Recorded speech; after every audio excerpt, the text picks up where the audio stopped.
আচ্ছা শোনেন, আপনি যা বলছেন সবই মিলছে, এখন ওনাদেরকে কি আপনি বাপ মা মানতেছেন? না মানতেছেন না? কি যেন একটা বলছিলেন ভিডিওতে, হ্যাঁ কাউকে তো বোধহয় বলেন নাই। সরস্বতী কথা বলি, কি নাম মা? নাম কি তোমার? নাম বলো। রাবেয়া, মাশাআল্লাহ খুব সুন্দর নাম। আপনার মেয়ে? হ্যাঁ হ্যাঁ, চেহারা দেখে বোঝা যাচ্ছে। আপনার নাম ভাই? রিপন সরকার। রিপন সরকার। কি হন আপনি? রানুর?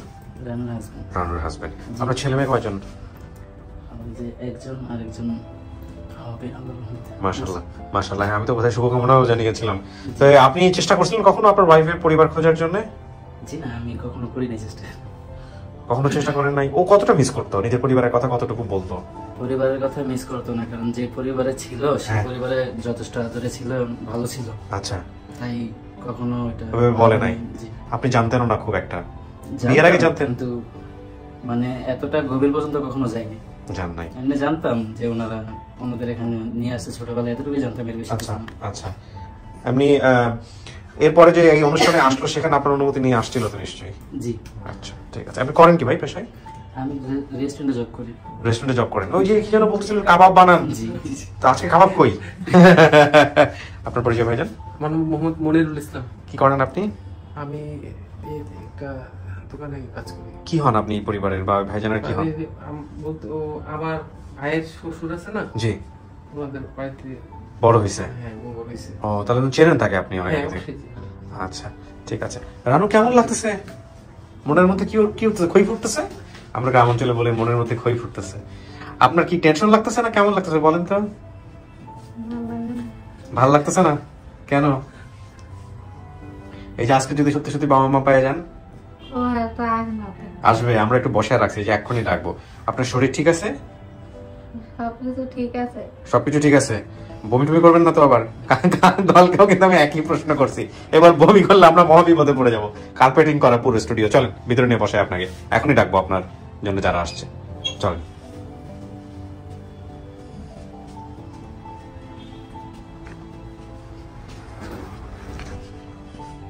মাঝখানে গিয়ে বসেন, গতদিনের মতো সোফার মাঝখানে গিয়ে বসেন। এইখানে বসতে হবে, হ্যাঁ বসেন। এখানে একটু বসতে হবে 10-15 মিনিট একা একা, ঠিক আছে? এই 10-15 মিনিটে আপনার জন্য যারা আসছে ওদের সাথে আমি কথা বলবো বাইরে, বলে তারপরে আমি আবার ভিতরে আসবো। কোনো সমস্যা নাই তো? খারাপ লাগতেছে? আপনার স্বামীকে ভিতরে নিয়ে এসে বসে দিব, ও থাকুক আপনার সঙ্গে কিছুক্ষণ, তারপরে যদি প্রবলেম হয় তারপরে ও হলো চলে যাবে যখন আমি আসবো, ঠিক আছে? তাহলে বসেন, হ্যাঁ ওনাকে ভিতরে নিয়ে আসতেছে। আমরা তৃতীয় ধাপ শুরু করছি প্রিয় দর্শক এবং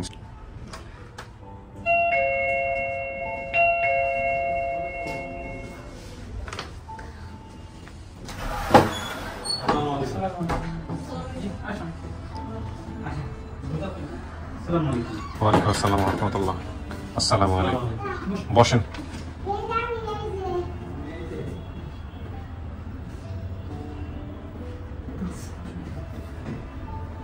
আসসালামু আলাইকুম।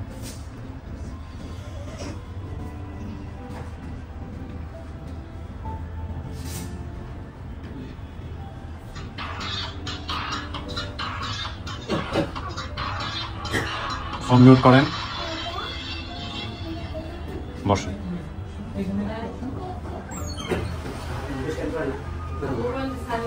সবার মোবাইলটা একটু বন্ধ করে দেন অথবা সাইলেন্ট করে দেন, হ্যাঁ? ওকে একটু সুন্দর করে মাঝখানে বসান তো।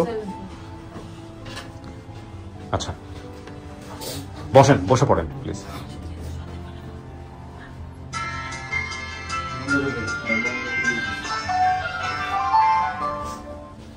কি নাম তোমার? নাম কি? মনির। দুষ্টুমি করলে ইঞ্জেকশন দিয়ে দিব। ইঞ্জেকশন বুঝো? বড় বড় ইঞ্জেকশন আছে কিন্তু এখানে, লম্বা একটা ইঞ্জেকশন, বুঝছো? একদম চুপচাপ, নড়াচড়া করা যাবে না। এই যে এই আঙ্কেলকে দেখতেছো, ইঞ্জেকশন দিতে একদম স্পেশালিস্ট। হ্যাঁ চুপচাপ বসে থাকো। একটু পরিচিত হই। নাম কি আপনার? মোহাম্মদ শানু হাওলাদার। শানু হাওলাদার। আপনি কি হন রানুর? আমি আব্বা। আপনি বাবা। ভিডিওটা দেখেছেন আমাদের? হ্যাঁ দেখছি। আপনি নিশ্চিত এটা আপনার সন্তান? জি। আসছে আপনার কাছে। আপনার নাম? আমার নাম নাজমুল। নাজমুল। আচ্ছা আপনি কি হন? আমি দুলাভাই। দুলাভাই, আপন দুলাভাই? জি। আচ্ছা আপনি যাকে বিয়ে করছেন ওনার নাম কি? মুক্তা।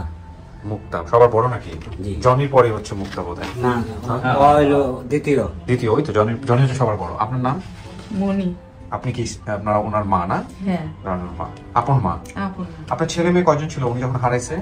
তখন ছিল 6 জন আর ওরা নিয়ে 7 জন। 7 জন 7 জন। আপনার নামগুলো একটু বলতে পারবেন? হ্যাঁ পারবো। নামগুলো বলেন তো একটু।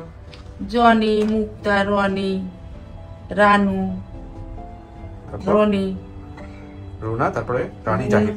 রুনা, জাহিদ। হ্যাঁ হ্যাঁ। এই হ্যাঁ ঠিক আছে, নামগুলো ঠিক আছে। আপনার নাম? মুক্তা। আপনি বোন? জি। আপনি বোন, আপনার ছেলে না? হ্যাঁ আমার কপালে টিপ দিচ্ছেন কেন এরকম? দিয়ে দিছে বোনে। এই নজর বাঁচানোর জন্য দিয়ে না। হ্যাঁ আপনার নাম? আমার নাম মোহাম্মদ রনি। মোহাম্মদ রনি। রনি, আপনি ভাই? জি। আচ্ছা, তো এই যে একটা বলছে যে কেরাবুন্যা বা তারাবুন্যা লঞ্চ ঘাট, এটা ঘটনাটা কি আছে নাকি? আছে আপনাদের? আর ঢাকায় বাড়ি থাকার ব্যাপারে কি বলছেন আঙ্কেল? আমার এখানে সরকারি জমিনে আমি বাড়ি করেছিলাম। ঢাকায় কোথায় এটা? মিরপুর কালশি 12 নম্বর। আচ্ছা, তারপর? তো ওই বাড়িটা মনে করেন আমি বিক্রি করে দেশে গেছিলাম আর কি। কারণ শুনছি যে ভাঙিয়ে দেবে, কারণ রোড কাট হবে। ওইটি হয়েছে, হ্যাঁ এখন তো রোড হয়ে গেছে। পরে আমি বাড়ি গেছি, বাড়ি যাইয়া মনে করেন যে একটু অবকাঠনের সংসার তো। সরকারের জমি আপনি বিক্রি করলেন কেমনে? না ওটা ঘর পজিশন। ও আচ্ছা, পজিশন দিয়ে দিয়েছেন আর কি। হ্যাঁ সেটাই তো বলি। হ্যাঁ তা ওইটা মনে করেন যে আপনার আমি দেশে গেছি যে বাল বাচ্চা নিয়ে আরে শহর থাকবো কি, বাড়িতে যাই, এরা একটু লেখাপড়া হবে, প্লাস দেখা গেছে যে আস্তে আস্তে গ্রামের মানুষ ছিল, অনেকেই তো চিনে না। তো এই হিসাবে আমরা গ্রামে গেছিলাম। তো গ্রামে যাওয়ার পরে আমি মোটামুটি ভাবে এই অভাবনের তাড়নায় আমি আবার ঢাকা গেছি। আচ্ছা, তো ঢাকায় যাওয়ার পরে আমার স্ত্রী, ছেলে মেয়ে বাড়ি, আমার ওই মুক্তা এবং ওই জনি, এরা আবার কাজ করতো। আমার ওই বড় ছেলে মানুষের কারিগর, ঠিক আছে। আচ্ছা আচ্ছা। তো এনে আবার গার্মেন্টস এর সময় প্রথম দিলাম। আচ্ছা, তো এই হিসাব করে আমি আসছি। তা আমারও কাজ কাম নিয়ে আমি ওটা দমন দশার মধ্যে পড়ে গেছি। হ্যাঁ, তা আমি থাকতেছি। পরে কিছুদিন পর ওনার মা আবার আসছে আমার কাছে। আসার পরে তো ভালো কথা, আমরা থাকতেছি। এখন এই যে 2টা মেয়ে বাড়িতে রয়েছে, এখন এই মেয়েরা আমার কাছে আসছে। তা আসার পরে আমি একটু ডিউটিতে রয়েছি বিদায়, ওনার মা আর আমার বলে না যে কি বলবো, থাক, তা বাড়িতে তো যাবে। এখন ওই বাড়িতে আবার ফের চলে গেছে। আচ্ছা, চলে যাওয়ার পরে পরে মনে করেন যে গার্জিয়ান না থাকলে, বাচ্চারা থাকলে তো মানুষের ডিস্টার্বের তো অভাব নাই। যার কারণে আমার এই বড় মেয়ে আইসে পড়ছে ঢাকায়। ঢাকায় আসার পরে ওই মেয়েটারে ওই সুবিদখালি একটা উকিল সাহেবের বাসা আছে। তা আমাদের বাড়ির যে বড় ফ্যামিলি, সে বললো যে চল তাহলে তোর লেখাপড়া হবে, প্লাস টুকটা কাজ কামও করবি। এই রানুকে? হ্যাঁ, রানুকে। আচ্ছা। তো এই রানু ওই সেইখানে দিয়েছে। আমি ওরা জিজ্ঞেস করলাম যে রানুরে বা ওরা তো ওইখানে দিয়ে দিল। তা আমি আইসা বললাম, আমি কাছে ঠিক আছে, যাক, সমস্যা নাই। এখন কিছুদিন পর যাওয়ার, কিছুদিন বলতে হয়তো 10-15 দিন, তারপরে আমার কাছে লোক আছে। লোক যাওয়ার পরে বলে যে এরকম আপনার মেয়ে সোনার গানে নিয়ে ফেলাইছে। তখন আমি, এটা কেমন কথাবার্তা, এরা ভালো লোকের কাছে দিল, তা এখন মেয়েটা হারাই গেল। পরে আমার ওয়াইফ, উনি আবার গেল। যাওয়ার পরে ওই বাসায় জিজ্ঞেস করছে, দেখেন আসলে ও যে কোথায় গেছে আমরা বলতে পারি না, তা যাই হোক আমরা খুঁজে খাইজা পাঠাইতে পারে। তা আমার ওয়াইফ ওইখান থেকে ঘুরে টুরে আবার আসছে। তা আমার বলছে, আমি কাছে ঠিক আছে, ওরা যদি বইলে থাকে তোরা খোঁজ করুক, এবং আমরাও খোঁজ করতেছি। এইভাবে মোটামুটি ভাবে অনেক খোঁজাখুঁজির পরে আর তো তাকে পাওয়া গেল না। পুলিশ কেস করা, জিডি করা, না এগুলো করি না এই কারণেই যে বাড়ি থেকে যখন হারাই গেল, যখন পাওয়া গেল না, আর পুলিশ কেস করে বা এগুলা তো আমরা কোনো ফায়দা পাবো না, অযথা হয়রানি হবো। তো যাই হোক, যদি আল্লাহ আমাদের বাচ্চা রাখে তাহলে পাবো। কিন্তু পরে একটা সন্ধান দিল আপনার ওই যে প্রবীণ হাসপাতাল আছে আগারগাঁও, ওইখানে একটা সন্ধান পাইলাম আমরা ফোনের মাধ্যমে। ফোনের মাধ্যমে পাওয়ার পরে আমরা সেখানে আসলাম।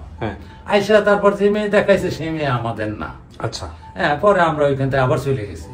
এই তো এখন মোটামুটি ভাবে আমরা তো সাধারণত মনে করেন যে ছোটখাটো মানুষ একটা কিছু হারাই গেলে আমরা অনেক বড় মনে করি।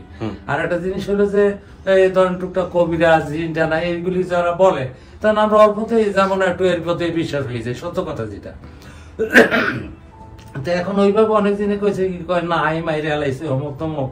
তা আমরা কই আল্লাহ, আমাকে তো কিছু করার নাই, এক তুমি ছাড়া। তা আমার মেয়েটা যদি বাইসে থাকে তো আল্লাহ তুমি ওর সহি সালামতে রাখো, এবং আর যদি মরে যায় তাও আল্লাহ তুমি তার রুহুর মাগফিরাত আমরা কামনা করতেছি। আপনি যে এতদিন পরে সংবাদটা পাইলেন যে আপনার মেয়ে বের হয়েছে, এটা কেমনে আসছে আপনার কাছে খবর? এটা আমার কাছে খবর আসছে, যেমন তানভীর ভাই আছে একজন লোক, আমাদের টিম মেম্বার। হ্যাঁ হ্যাঁ, তো ওনাদের কাছে তানভীর ভাইয়ের কাছে আক্তার ভাই নামে এক লোক, হ্যাঁ, ওনার কাছে জিজ্ঞাসাবাদ মনে হয় করছে। তা আক্তার ভাই বলে যে দেখেন কাকরাবন্যা তো আমাদের এক আত্মীয় আছে, হ্যাঁ, তা আপনি ওইনে ফোন করে দেখেন। এইটুক তানভীর ভাই তার কাছ থেকে ফোন নাম্বার। আপনাদের কি হয় সম্পর্কে? আমি এখনো ওনারে বা ভালো করে দেখি না, তবে আমার যে মামা আছে দেশে, ওনার কি আত্মীয় লাগে আর কি। মামাই আপনার কাছে খবর নিয়ে আসছে? না না, তাহলে আমার খবরটা দিছে ডাইরেক্ট তানভীর ভাই, আমার ছোট ভাইয়ের কাছে ফোন দিছে। ও আচ্ছা, তানভীর আপনার নাম্বারটা বের করছে? জি, আমার ছোট ভাইয়ের কাছে ফোন দিছে এই বলে যে আপনার কি কোনো বাতিজি টাতিজি হাজবেন্ড আছে? তা আমার ভাই বলতেছে হ্যাঁ। হ্যাঁ, তা বলে আপনার ভাইয়ের নাম কি? কয় শানু।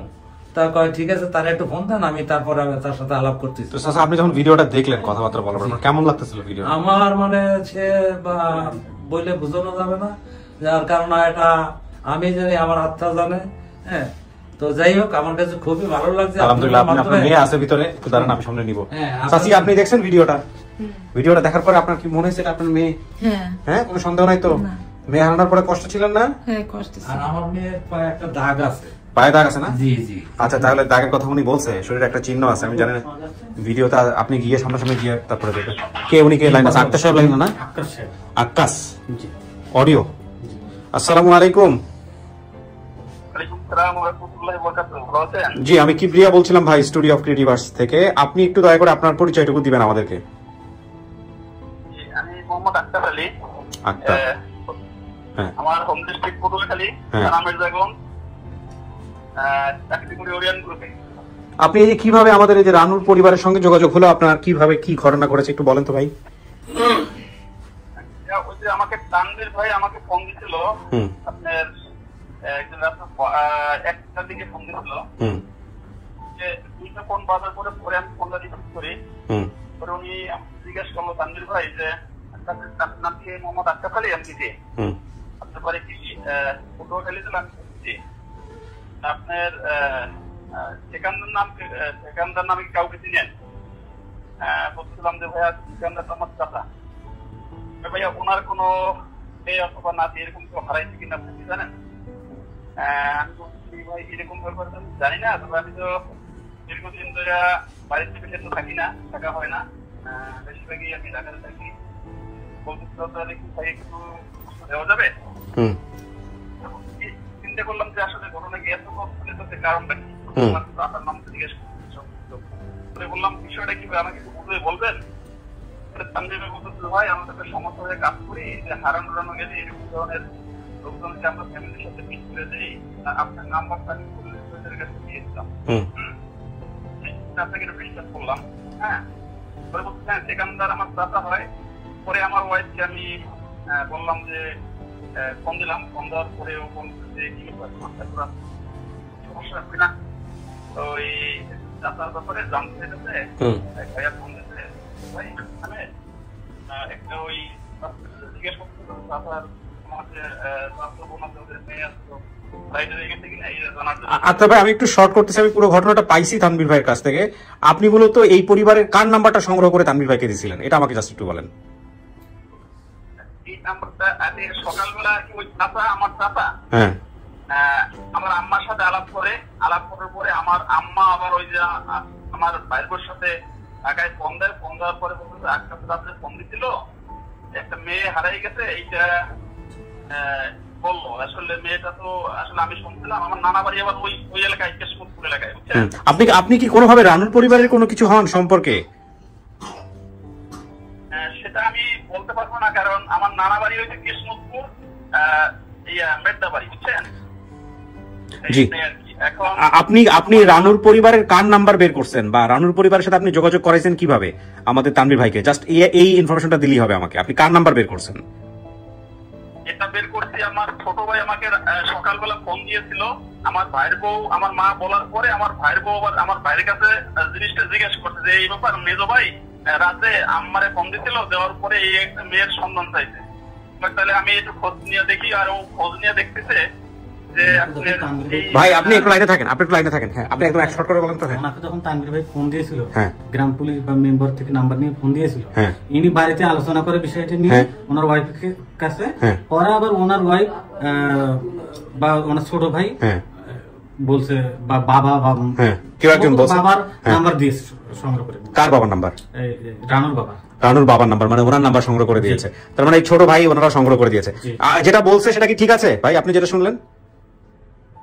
আক্তার ভাইয়া, আমি আমার ছোট ভাই রাসেল নামে, আপনার রাসেল নামে একটা ছিল ওর বন্ধু, ওর কাছে বলার পরে ও ওই যে কালাম নামের ওই যে মেয়ে জানুর চাচা, হ্যাঁ কালাম, ঠিক আছে এগুলা, হ্যাঁ হ্যাঁ ঠিক বুঝতে পারছি ভাই, ঘটনা অনেক জটিল, বিভিন্ন জায়গা থেকে আপনারা যে চেষ্টা করে বের করছেন। থ্যাংক ইউ ভাই, আমি ছোট করতেছি। হ্যাঁ ভালো থাকবেন, আসসালামু আলাইকুম। ঠিক আছে, এখন মূল কথা হচ্ছে যে একই জিনিস তো বারবার ঘুরে ফিরে আসতেছে, দর্শক বোরিং হয়ে যাবে, যে কারণে শর্ট করলাম আর কি। তো যাই হোক, ওনারা চেষ্টা করছে। এখন আপনাদের কি ছোটবেলার কোনো ছবি টবি আছে রানুর? কোনো ছবি টবি কিছু না? ঠিক আছে, সামনাসামনি বসি, টাকি দেখি, মিলাই। ওকে ইঞ্জেকশনের ভয় ঘুমায় গেল কিনা? বাচ্চার ইঞ্জেকশনের খুব বড় ভয় পায়, প্রচুর টেনশন আছে না, একটু টেনশনে থাকুক, আর আধা ঘন্টা টেনশনে থাকুক, তারপরে আদর করে দিব, সমস্যা নেই।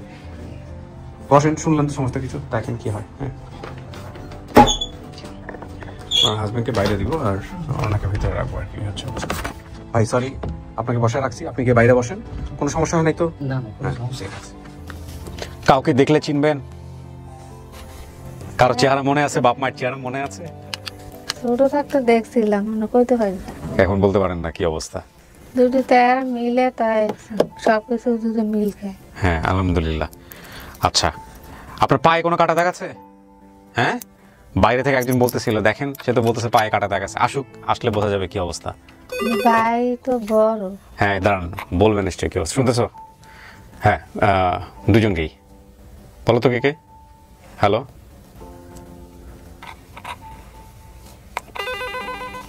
হ্যাঁ শুনতেছো? হ্যালো, এবং দুজনকেই। হ্যাঁ, আমাদের এই টক ব্যাগ খুব প্রবলেম করে, 3 দিন পর এটা চেঞ্জ করতে হয়, এবং এগুলো খুব একটা ভালো কোয়ালিটির পাওয়া যায় না বাংলাদেশে, বড় সমস্যা। কিন্তু খুব ইম্পর্টেন্ট জিনিস, এটা খুব ইম্পর্টেন্ট জিনিস। আসতেছে আপনার জন্য কেউ, দেখেন।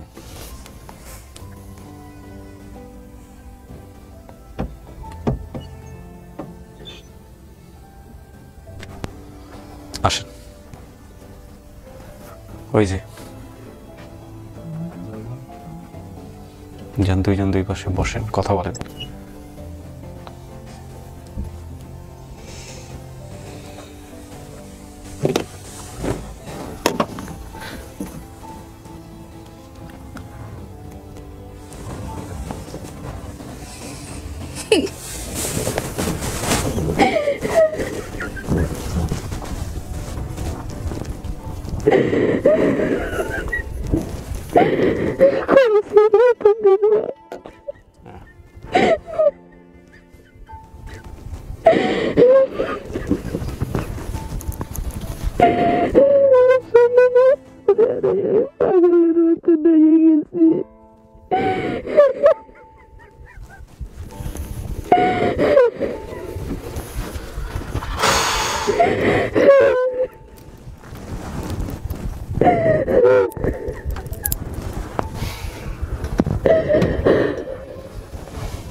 পায়ে কি হয়েছিল? হ্যাঁ, এখন তো মনে মিলে নাকি? এই রানু কি বলে দেখেন, মিলে নাকি? হ্যাঁ, একটু জোরে বলতে পারো, কানে একটু সমস্যা আছে। সমস্যা ছোটবেলাতে কানের একটু কম। হ্যাঁ হ্যাঁ, আমার বড় ছেলে জনি, হ্যাঁ ওরা বাড়িতে ছিল। হ্যাঁ, তো ওই মুহূর্তে আমি আবার একটু বাইরে ছিলাম, একটু চট্টগ্রাম গেছিলাম ওই মামার ওখানে। হ্যাঁ, তো ওরা ওই খেলতে খেলতে ওনাদের কি ওরা বলছে টানে না, তো ওই দাও ফিকে মারছে। দাও ফিকে মারলে যেটা আসারি থাকে না, ওই যেটা আসারি ছিল না, তো ওইটাই নাকি ওর পার ভিতরে ঢুকছে। হ্যাঁ, পরে ওইটা টান দিয়ে ফলাইছে, অনেক রক্ত হয়েছে। আমার দিকে চেয়েছো? আমি তোমার মা, তুমি চেনো না? মার একটু ওই সময় ব্রেনটা ডিস্টার্ব হয়ে গেছিল। মা, আমি তো তোমার ঠিকই চিনছি, এই যে আমি তো তোমার ঠিকই চিনছি, তুমি আমার চেনো না? আসো না, আমি তো তোমার ঠিকই চিনছি, কত কষ্ট করছো জীবনে।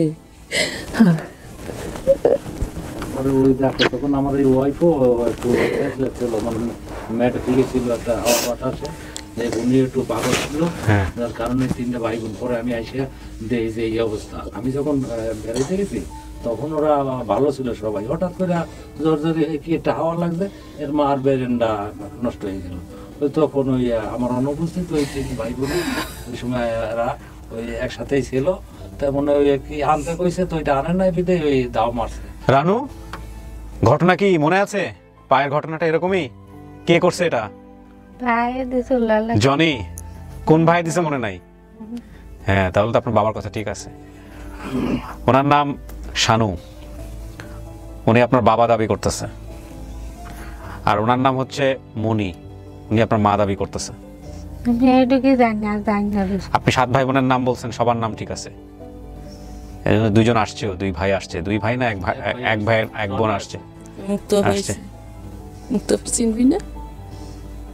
চিনবি? ও তো আসলে কাউকে দেখেই চেনে নাই, কিন্তু মেলানোর চেষ্টা করতেছে। ছোটবেলা থেকে একটু মানে এরকম একটু সরল সরল। ছোটবেলা থেকেই, হ্যাঁ ছোটবেলা থেকেই ও একটু এরকম। অনেক সময় আমি ওরে পয়সা করে দিলে সেই টাকাটাও রাখে দিত। তো অনেক সময় দেখা গেছে যে আমি একটু এদিক সেদিক করি পয়সা জন্য, তখন ও আমার টাকা বলতো আপু আমার কাছে টাকা আছে। হ্যাঁ, তা আমি বলতাম মা গো তাহলে ঠিক আছে তুমি টাকা পাইলে কই যে তুমি দিছিলা ওইগুলি আমি জমাই রাখছি। হ্যাঁ, তাই এরকম আমারে দিছে, আমি কিন্তু মা তোমার আমি পরে দিয়ে দেবানি। হ্যাঁ, এইভাবে। তো ও কিন্তু অত চালুও ছিল না। হ্যাঁ, আর এখনো যে কথাবার্তাতে আমি আর বুঝি, এখনো সেই হয় না, যেহেতু ওর জীবন থেকে আমাদের জীবন থেকে 22টা বছর চলে গেছে।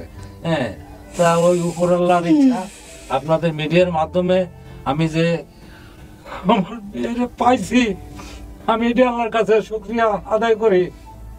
আর এই যে ফোনে পয়সা খরচ করে এই যে তানভীর নামে যে ছেলেটা আমার এই ছোট ভাইয়ের কাছে ফোন দিয়া যে যোগাযোগটা করাইছে, আল্লাহ সবাই তুমি তার ভালো রেখে খোদা। আমি দোয়া করি যেন প্রতি বাংলাদেশের ঘরে ঘরে এরকম যদি সত্য জিনিস কেউ ফিরিয়ে দেয়, খোদা তুমি তাদেরকে খুব শান্তি দিও খোদা। এই আমার কথা, আমি এই গরিব মানুষ, আমার কিছু নাই। আপনার দোয়া আল্লাহ কবুল করুক, আমরাও তো পাপী মানুষ, আল্লাহ আমাদের মাফ করুক। আমি আপনাকে সবার জন্য দোয়া করি, ইনশাআল্লাহ আল্লাহর দরবারে আমি লাখ লাখ শুকরিয়া আদায় করি। আমার হারানো জিনিসটা 22 বছর পরে আমি ফিরে পাইছি। 22 বছর, এইটাই আমি খোদার কাছে লাখ লাখ শুকরিয়া আদায় করি। আপনাদের সবার জন্য আমি দোয়া করি, মিডিয়াবাসীর জন্য আমি সবার জন্য দোয়া করি। আলহামদুলিল্লাহ। রানু, কথা বলবেন না এদের সাথে? কি মনে হচ্ছে এরা কে হইতে পারে? আমার তো ওই সময় দাঁড়িয়ে ছিল না মা, আমার এখন বয়স হয়ে গেছে, নাতিপুতি হয়ে গেছে মা, তুমি বোঝো, তুমি 8-9 বছর মা, আর আল্লাহ দিলে এখন তুমি 1 বছর মা। এসব ওই উপর আল্লাহর খেলা, বিধি যা ভাগ্যে লেগছে মা, এর সে কিছু করার নাই মা, সবই আল্লাহর ইচ্ছা। তুমি খুশি হয়েছো? খুশি হয়েছো আমাকে পাইয়ে? হ্যাঁ, খুশি হয়েছো? ওর একটু ইয়ে লাগতেছে। কি লাগতেছে? কি লাগতেছে তোমার? আমরা তো তোমার দেখি চিনছি, তুমি আমাকে চেনো না? হ্যাঁ, তোমার ছবিতে দেখে আমি চিনছি যেটা আমার রান। ও আমার মা কত কষ্ট যাবে জীবনে করছে। মোটামুটি ভাবে আমি বাচ্চাদের চাইরা কোনো সময় কোনো অবনটন গেছে, ঠিক আছে ঠিক আছে। একটা বাচ্চা হারাই যাওয়া এটা যে কত কষ্টের, মানসিকভাবে সুস্থ থাকা যায় না তো। তাহলে শুধু এই আশায় বসে রয়েছে। ওই এক ফেরেশতা বলছিল কিসের আশায় মানুষ বাঁচে, কইসো আশায় আশায়, নাইলে সামান্য জীবন নিয়ে মানুষ কি করে বাঁচে পৃথিবীতে। এইটাই আমি আশায় বাঁচে, আশায় বাঁচে। কি চমৎকার কথা। এটাই আমি এই আপনাদের খবরটা পাবো তার 2-3 দিন আগে আমাদের বাড়িতে কাঁদতেছে, পাশে জানলাম আমি কেমন মেয়েটার দুনিয়া দেখে যেতে পারবো না, তুমি আমার বাচ্চাদের একটু দেখাও। শত শত কেস বাংলাদেশে, শত শত কেস। আমরা একটা ডিজিটাল যুগে বসবাস করি। আমাদের মাননীয় প্রধানমন্ত্রী বাংলাদেশকে ডিজিটাল করার জন্য কত বড় বড় কাজ করেছে, বাট আমি আনফর্চুনেটলি বলছি এই প্ল্যাটফর্মে বসে, সরকার থেকে যদি একটা বড় রকমের স্টেপ নেওয়া হতো, এই কাজগুলা আরও কত স্মুথলি করা যেত। এবং মানে সরকারের নেটওয়ার্ক তো অসাধারণ নেটওয়ার্ক, আমার মনে হয় একজনও বাকি থাকতো না বাংলাদেশে, সবাই ঘরে ফিরে যেত। আমি ভাই খুব ক্ষুদ্র মানুষ, এবং আমার জায়গা থেকে আমি যে চেষ্টাটা করছি, আল্লাহ আমাকে যতটুকু সামর্থ্য দিয়েছে, তাতে 3 বছরে প্রায় 350-এর কাছাকাছি। বাট এই নাম্বারটা অনেক বড়, নাম্বারটা অনেক বড়। হ্যাঁ, চেষ্টা করে সারা জীবন ধরে যতটুকু পারি, আল্লাহ যতদিন পর্যন্ত সুযোগ দেয় এই কাজটা করে যাব। আমি মাটি বলের ঘরটা স্যার নিজে মাটি রিক্সা চালিয়ে আইসা আমি মাটি চাইনা বানাইছিলেন। জি, তারপর আমি এই ঘরটা বানাইছি, উপরে টিন দিয়েছিলাম স্যার। বাইরের ঘর বাড়ি উঠে গেল স্যার, আমি মাটির ওয়ালে তাইকে শান্তি পাইছি বাল বাচ্চা নিয়ে স্যার। হ্যাঁ, ঝড় তুফান হইলো স্যার, আমি টের পাই না। তো এটা তো এখন মিরপুর ডিএইচএস এরিয়ার ওই চলে গেছে, বড় হয়ে গেছে। খাল ছিল আগে, আমি ছিলাম ওই এরিয়াতে, এখন তো পুরা চেনা যায় না। আচ্ছা আচ্ছা, ওখানে কিছু এই আপনাদের মতো কোনো অন্য ব্যক্তি আমার শুভাকাঙ্ক্ষী এবং ফ্রেন্ডলি ভাই ব্রাদার হিসেবে এখনো আছে। আচ্ছা আচ্ছা, এখন তো সবাই আরো উন্নত হয়ে গেছে। জি, মাঝে মাঝে যাই আমি, যদি কোন সময় ঢাকা আসি, গেলে দুই একজনের সাথে দেখা হয় স্যার। আচ্ছা কাকা, কিছু মনে করেন না, এটা আসলে আপনার মেয়ে ওই মনে আছে বলে বলছে, আমরা একটু তথ্যের সাথে মেলাবো। ওই সময়টাতে কি নেশা টেশা এরকম পুলিশে? আমি স্যার সত্য কথা বলবো, আমি মিথ্যে কথা বলবো না স্যার। আমি একসময় অজস্র সিদ্ধি পান করছি ওই সালে স্যার। আমি খোলামেলা ভাবে স্যার বুঝতে পারছি, কোনোদিন পুলিশে নেয় নাই। বরঞ্চ পুলিশের সাথে বা এলাকার সাথে আমার একটা গোটের সম্পর্ক ছিল। আচ্ছা, যদি কাউকে ধরে নিয়ে যাইতো তা আমার কাছে আসলে এটা আমি আশা করি পুলিশের সুপারিশ করলে পুলিশ ছেড়ে দিছে আমার মুখের দিকে। আচ্ছা, তার মানে পুলিশের সাথে যোগাযোগ ছিল আপনার। আবার এখানে বলছে যে মাঝে মাঝে পালাইও থাকতেন, মেয়ের স্মৃতি আছে এরকম। না, আমি পালাই থাকি না, যেহেতু কিন্তু নেশার ব্যাপারটা আসছে। ঠিক আছে, এটা তথ্যের জায়গায় মেলানোর জন্য আমরা বলছি, আমরা কোনো কিছু জাজ করছি না। হ্যাঁ, আচ্ছা, আমি শানু আপনাদের ঘর আশীর্বাদে জনি বা কোন একটা মেয়ে কি পালিয়ে গিয়েছিল আপনার, যেটা ওর মনে আছে কোন এক জায়গা থেকে, যে বিয়ে শাদী করছিল বা এরকম কোনো কিছু, যে একটা ছেলের হাত ধরে পালাই গেছে পারিবারিক? না, ওই আমার বড় মেয়েটা। বড় মেয়ের কথা বলছে, আসছে এই যে? ও, এরা দুই বোনই ছিল গ্রামে। আচ্ছা শোনেন, আপনি যা বলছেন সবই মিলছে। এখন ওনাদেরকে কি আপনি বাপ মা মানতেছেন? না মানতেছেন না, মানে কথা শুনতে পাচ্ছেন না আপনি, বুঝতে পারছেন না। ওনাকে কি মা মানতেছেন আপনি? আপনার মায়ের মতো মনে হয় উনি আপনার মা? লাগে লাগে, ওনাকে বাবা লাগে?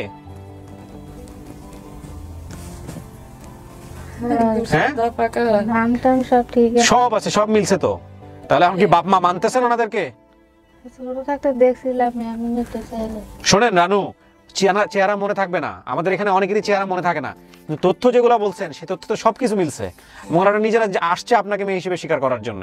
এখন আপনি মানবেন কিনা মন থেকে ওনাদেরকে বাপ মা মানতেছেন? মানতেছেন না কেন? দেশের বাড়ি হালাই দিয়ে আপনার দুই বোনের এই জন্য মানতেছেন না? না, সেটা তো রাগের বিষয়, কষ্টের বিষয়, অন্য জিনিস। কিন্তু বাপ মা তো বাপ মাই। বাপ মা যদি সন্তানকে এরকম কোনো কিছু করে, সেটার পিছনে কারণ থাকে, সেটা নিয়ে সন্তানের অভিমান থাকতে পারে। কিন্তু বাবা মা তো বাবা মাই, তাদের মাধ্যমে আল্লাহ আপনাকে দুনিয়াতে পাঠাইছে, আপনি তো এই সম্পর্ক অস্বীকার করতে পারবেন না। বুঝতে পারছি আপনাকে? সেটা অন্য হিসাব। আপনার মধ্যে যদি একটা অভিমান থেকে থাকে সেটা অন্য হিসাব, কিন্তু ওইনারা আপনার বাপ মা কিনা। আপনার মন কি বলে? বাপ মা মানতেছেন আপনি? হ্যাঁ, কঠিন কিন্তু আসলে আমার জায়গা থেকে এভাবে স্টেটমেন্ট আদায় করা। আমি বাইরে গিয়ে আরো কথা বলবো। বুঝতে পারছেন ও একটু সহজ সরল, আমি জানি না ছোটবেলা থেকে বোধহয় এরকম ছিল, আপনি বলতেছিলেন এরকম। প্রথম কথা হচ্ছে যে পরিবার এটাই, এ ব্যাপারে কোনো সন্দেহ নাই, সমস্ত তথ্য মিলে গেছে। এছাড়াও ডিএনএ টেস্টের যে ব্যাপার আছে, চাইলে ওনারা করতে পারেন ওনাদের জায়গা থেকে। মাগরিবের আজানের নোটিফিকেশন চলে আসছে। সো প্রিয় দর্শক এবং শ্রোতা, আমি আর বড় করবো না, এই পর্যায়ে আমি পরের ধাপে চলে যেতে চাই। আমি এখনই ফাইনাল কথা নিচ্ছি না, আমি বাইরে গিয়ে আরও যদি সবাই মিলে কথাবার্তা বলে যদি উনি ওনার স্টেটমেন্টটা দেয়, সেটাই বরং আমি মুখে করবো। সো ঠিক আছে, চলেন আমরা পরবর্তী ধাপে চলে যাচ্ছি আমরা পঞ্চম ধাপে। ক্লিপটা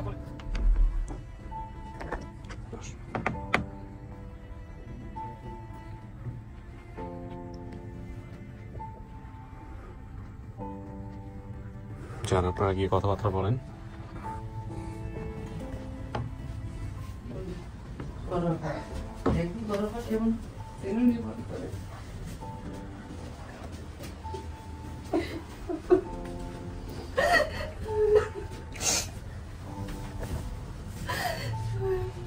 কত কষ্ট করছো,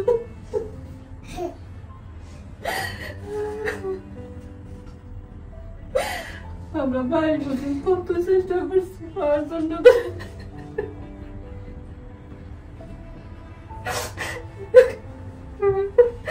নিজেরা নিজে কত অপরাধী মনে করছি, তোমার না তোমার বোন তো আর হতো না। বোনদের চেহারা দুজনের তো একই রকম। ওই যে ভাই, ভাইকা আপন ভাই না?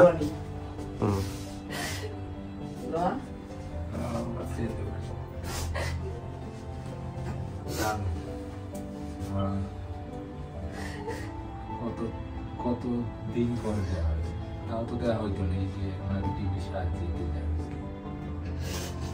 আল্লাহ সবাই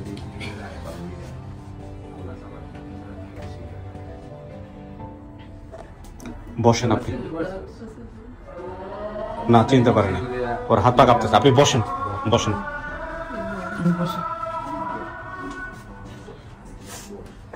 জামাই কই? এদিকে আসেন। আপনি জামাই না? উনি আপনার শ্বশুর?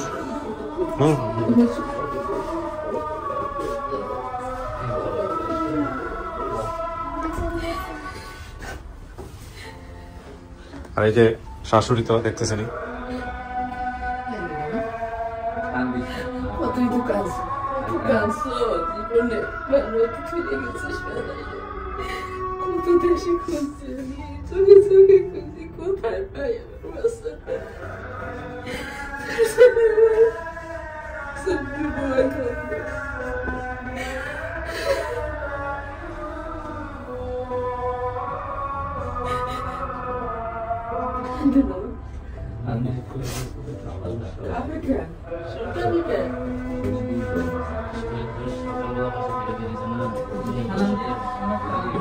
ওনাকে হাতে রাখানোর সময়। আচ্ছা, প্রেগনেন্সি কয় মাসের ওনার?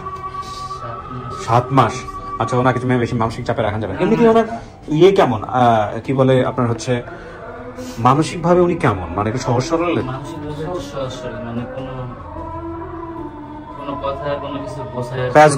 নাই ওর মধ্যে। আচ্ছা, এখন কথা হলো যে ওর বাবা মাকে দেখে যে প্রথম দেখাতে চিনতে পারা, এটা পারে নাই, কিন্তু কথাবার্তা বলে এক পর্যায়ে ও সন্দেহের মধ্যে আছে, বা ওর আচরণ যেরকম ওরকম আচরণই করতেছে, আবার মানছেও, আবার এক পর্যায়ে বলছে না, আবার বলছে মানছেও। এটা কি ওর জায়গা থেকে স্বাভাবিক কিনা, মানে এরকম আচরণ করাটা?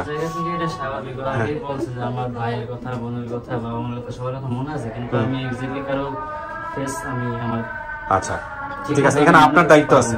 ধরুন উনি যেসব তথ্য বলছে সেসব তথ্যের 100% তথ্য মিলছে। এখন ওনার জায়গা থেকে ওনার ওই বাবা মায়ের সঙ্গে সখ্যতা হইতে একটু সময় লাগবে।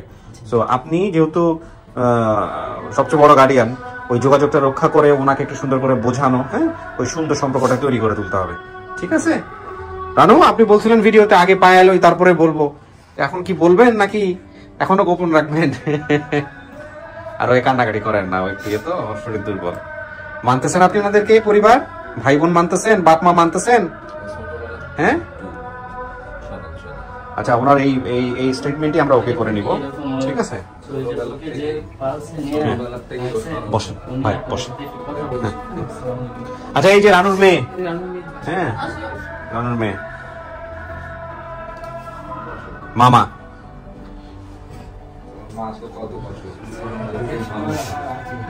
এই সবাইকে মিষ্টি মুখ করো।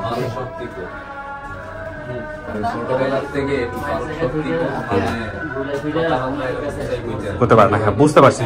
আমি যে ভিডিওতে যখন করতেছিলাম তখনও কিন্তু আমি প্রথম পর্যায়ে একটু বিরক্ত হয়ে যাচ্ছিলাম যে কেন কথা বলতে পারে না, কি কারণে। পরে গিয়ে আমি বুঝলাম সহজ সরল, হ্যাঁ বুঝতে পারছি। আলহামদুলিল্লাহ, আপনাদের দোয়া। কম বুঝি না? হ্যাঁ, আপনার মিষ্টি খাইতে তো কোনো সমস্যা নাই। ওকে মিষ্টি খাইতো না? আচ্ছা, তাহলে ওনাকে একটা মিষ্টি দাও, কারণ ওনার সুগার ফল করছে। আচ্ছা, আমি শেষ করি, মাগরিবের আজান দিয়েছে, নামাজ পড়বো। আপনারা সবাই ভালো থাকেন, হ্যাঁ সবাই ভালো থাকেন, আর ওনাকে বোঝাই নিন সুন্দর করে।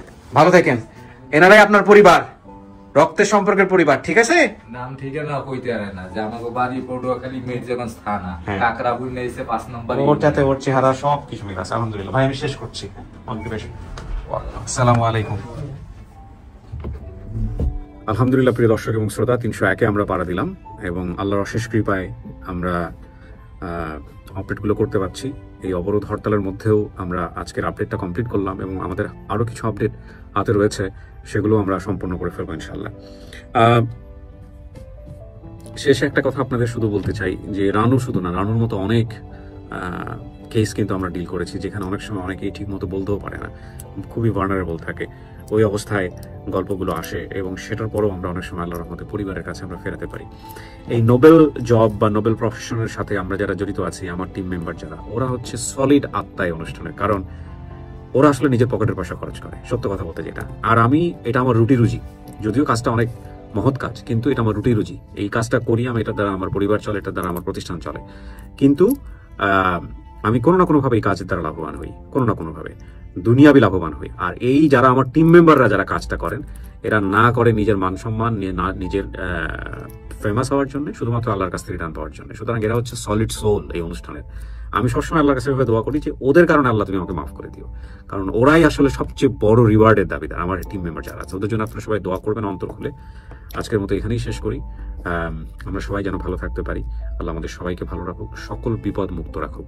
খুব অল্প সময়ের জীবন, এই জীবনে আমরা সবাই সুখী হওয়ার জন্য চেষ্টা করি। যদি সেটা নাও আল্লাহ আমাদের কপালে লিখে রাখে, কিন্তু আখিরাতের জীবনটা যেন সুখের হয়, সেই প্রত্যাশা আজকের মতো এই পর্যন্তই।